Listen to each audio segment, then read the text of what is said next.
So now I want to get into my journey in regards to assessment. I took the assessment class this fall, and in the class we had to make a multiple choice test, or a TCP packet where we had to make 3 different tests. And here's just a snippet from my multiple choice section. Number 1, which is the following is direct cause to why the U.S. entered the war, World War II. Which major battle was considered to be the turning point, the European theater? What major conference helped establish the rights of prisoners during the war and is still enforced today? So a lot of my questions at the beginning, when I was still learning how to make tests and assess students evenly, was based on all right, if you can answer this question, it's like, what's this fact? What's this fact? What's this fact? There wasn't a whole lot of things that there wasn't a whole lot of scaffolding, things like that, calling on prior knowledge. Right here, here's a screenshot from my World War II test, which the following is not a cause of the Great Depression, which was not a repercussion of the Great Depression. So, I was thinking about cause and effect of it, not just what was the Great Depression, that thing. I also started to incorporate pictures and get them to interpret. Why is demonstrated in this graph was Japan especially hard hit by the Great Depression? We already knew that. The answer was that they were very low on natural resources, so they had to have made Manchuria and China to acquire the natural resources. And this is actually a graph of a cutoff down there, nuclear power use. And they're very, very, very high in nuclear power, so which means that they don't have a lot of natural resources. So if they didn't just know this, this graph was here to help them understand that as well. So I think my assessment really improved over time as well. All right, here's the sim assignment. Just getting off. I really liked. This is how I kind of grew with the sim assignment going in, or the framing routines. I was really nervous going into using them. I was afraid that I wasn't going to utilize them to their full potential. I thought that I was going to maybe use them as a glorified worksheet, but I didn't want to do that. I was just afraid that I might be able to do that. And the way I used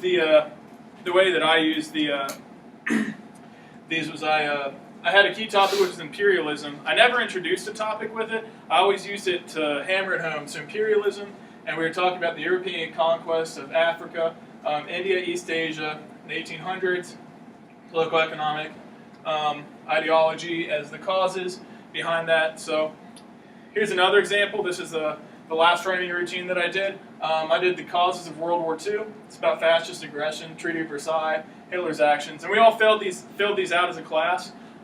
What I want to do when I get into my actual when I get into my actual classroom, because I'm going to have more time to teach them how to use these graphs, I'd like to maybe give them as homework assignments that they can fill them out, or maybe they can fill them out as groups together and not just me doing top down, just because I know what I wanted to put in all of these things, and I just ask leading questions to get them to put into these things. And again, I use these as reviews. I also could possibly use them to introduce topics in the future as well. So these things are very, very versatile, and I like them a lot. So that's just part of my organization growth. My SMART goal. I want 33% of my students to achieve a 4 on their final score on their rubric. Also, I wanted 100% of them to either improve on their final assessment score in comparison to their baseline, unless they score 4 on the baseline. And what I was measuring here was empathy. Here's the baseline. I gave them a rubric. Yep, there's the final assessment, baseline, mid-year final.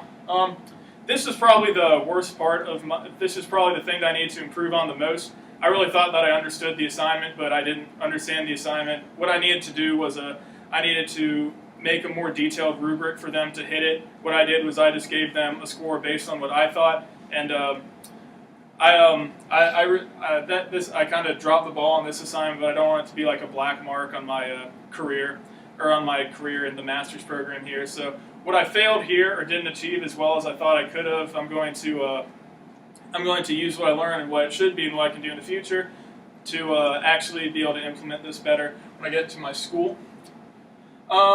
Start versus the finish of student teaching, just in regards to my student teaching experience. At the start, I was hesitant in front of the class. Not as much diversity in the assignments. It was kind of lecture heavy, unfortunately. Finish, I was still getting a handle on teaching. Towards the finish, I started to use more group work. I started to have more confidence. I started to use more creative assignments, more visuals, more interactive, better student understanding. As I did this, I noticed that test scores went up, homework grades went up, better understanding through participation in class, the exit slips, I did a few of those, they got a lot better. So this is just an example. Knowing what you know about lots of people in the early 1900s, you were to draw your own turn-of-the-century invention. I'll pick the top 3 from each of the class and put them on the Wall of Fame. And this goes into what I want to do with like creativity, you know, because we had already learned about the turn of the century, that's what we did in that class. So I wanted them to draw 3 inventions that they could just totally make up, and I would put them on the Wall of Fame, top 3 for each class. And towards the end, they really loved the Wall of Fame. Like they were like fighting each other, like competitive, like I should be on the Wall of Fame. Like they loved it. It was awesome. I remember like some kid, he drew a Model T with hydraulics. I thought that was pretty funny. There were a lot of like really funny pictures that these kids draw. I'm glad that I got to give them a chance to be creative, you know, while still staying on content knowledge. All right, student needs. I had some strategies to meet students with IEPs. I had several students with IEPs in my class. What I did was I collaborated with my CT a lot. We met regularly with the special education aide, like at least once or twice a week. I had regular contact with her. I switched my notes to slot notes. That way, it wasn't just to make sure that everybody could write down the notes, but especially for the IEP students to write down the notes so that they could really get the crux of what I was talking about. Work with them more closely during group work. I always went up to them and I asked them, all right guys, so what's going on here? And ask them questions, so why do you think this is going on? So that's what I did. And I had students sit to the right, the IEP students sit to the right of the class, so that the aide can help them focus and clarify questions while they teach. And my CT also helped them stay on topic, work close with them as they engage in group work. I guess that was the same. ESL students, I had 2 ESL students. I moved them both together on the right side of the classroom, so my CT could aid them while I taught. There was a Spanish version of the book, and for every section I always scanned them, and I gave them the notes from the Spanish section. They're like, oh, thank you very much. And I moved a second-generation American who, his parents are from Mexico, I believe, and he speaks Spanish next to the 2 ESL students. So basically, I was just trying to help them get the material as much as I possibly can. And again, like the students with IEPs, I worked with them during group activities to make sure they understood what the point of the activity is, as well as whether or not they understand it. So I kind of like helped them through. So I had to differentiate my instruction a lot to meet the needs of ESL and special needs students. All right, let me give you an example of how I differentiate a little bit. All right, this is a question from my World War I test. All right, what was the purpose of this propaganda poster? We worked a lot with propaganda posters. So to convince people to sign up for the Army, to convince people of the Allied countries to surrender was the best strategy, to convince people to ration how much food they ate, to convince people to join the Communist Party. What's the answer? C. C, yeah, it's C, right? All right. Who? And I didn't realize this until after the test. Who do you think this question would be hard for without me even realizing it? ESL, yeah. Almost every single student other than the 2 ESL kids missed this. Which one do you think they picked? Which answer do you think they picked? A. They picked A, and I didn't even realize that because if you look at it like from a perspective of somebody who doesn't speak English, this really looks like a come sign up for the Army picture. So I changed that.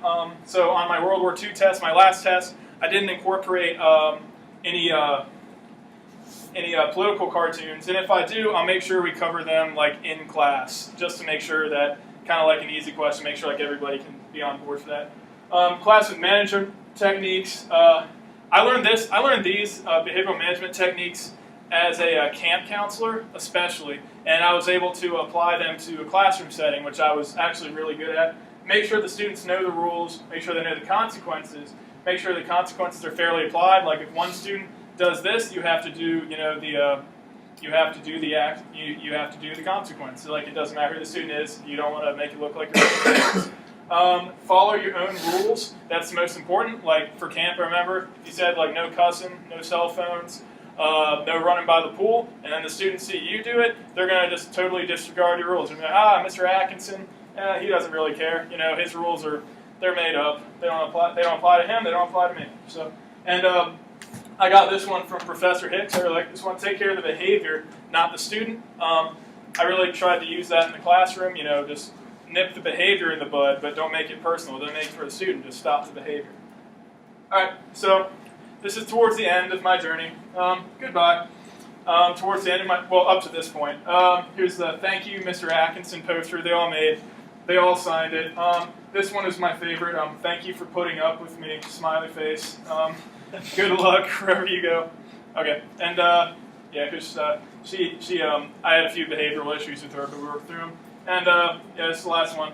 It's just a thank you note I got from one of my students. Really got me in the heart. All the touchy feelies. Yeah, smiley face and all that good stuff. So that's where I am now, and I'm moving to my teaching experience probably in the fall. Get a job. Yep, so that's where I am.